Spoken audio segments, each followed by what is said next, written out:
Hey students, welcome to another Mr. Ness screencast. Today's aim is segregation and Jim Crow, and here are your objectives. Please pause the video, look these questions over, and get ready to copy some vocab and take some notes.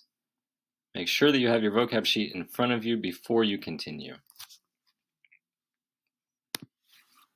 In the last lessons, you learned how when Reconstruction ended in 1877, the Democrats, that was the party of most white people in the South, got something called Home Rule, and they immediately went about taking away the rights that freedmen had gained during Reconstruction.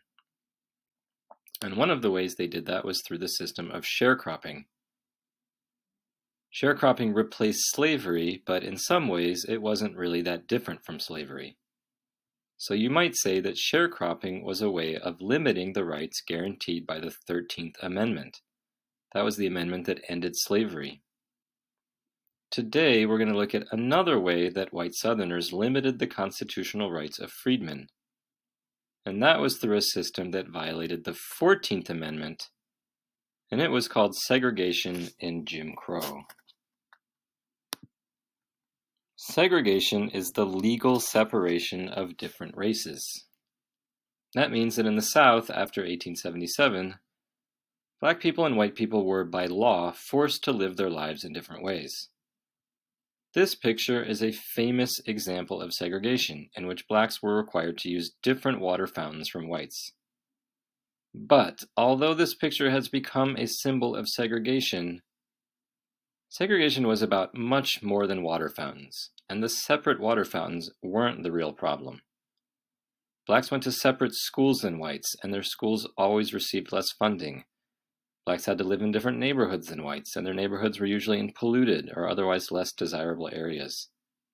And blacks could not obtain the same jobs as whites, so their opportunities for advancement were lower. So, although it's true that blacks and whites couldn't use the same water fountains, it's their separation in schools, neighborhoods, and in the workplace that I consider to be the more serious problems with segregation.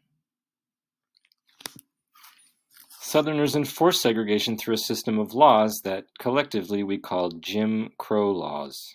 Jim Crow laws violated the 14th Amendment's Equal Protection Clause. That was the part that said that the laws had to apply the same to all citizens, regardless of their race.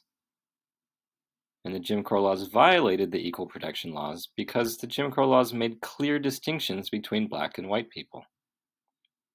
They were technically unconstitutional and therefore illegal.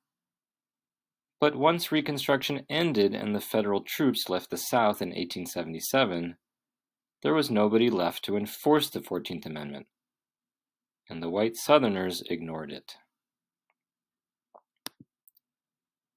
One example of a Jim Crow law in the South was segregated train cars, one train car for white passengers and one for blacks. In 1896, a light-skinned man named Homer Plessy decided to challenge the legality of the Jim Crow laws by riding in the whites-only train car. Plessy was considered a black man by Southern law and was not allowed in the whites-only car.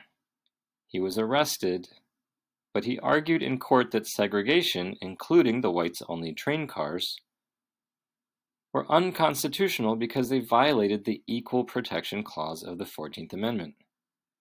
His case went all the way to the Supreme Court, but the Supreme Court ruled against him, and in the famous case of Plessy v. Ferguson, the Supreme Court said that segregation did not violate the Equal Protection Clause of the 14th Amendment as long as black and white facilities were, quote, equal to each other. And they called this the separate but equal doctrine. Again, that meant that separate things for black people and white people were legal as long as those things were the same for each group. But they were not the same. As I already said, the schools, neighborhoods, and water fountains for the black people were never as well funded or maintained as the ones for the white people. But that didn't matter. The Supreme Court had said that segregation was okay. In class, you'll look at some more examples of Jim Crow laws and see what life was like in the South during segregation. Now it's time to review the objectives, and if you don't know any, rewind the video and look again. I will see you in class. Bye, students.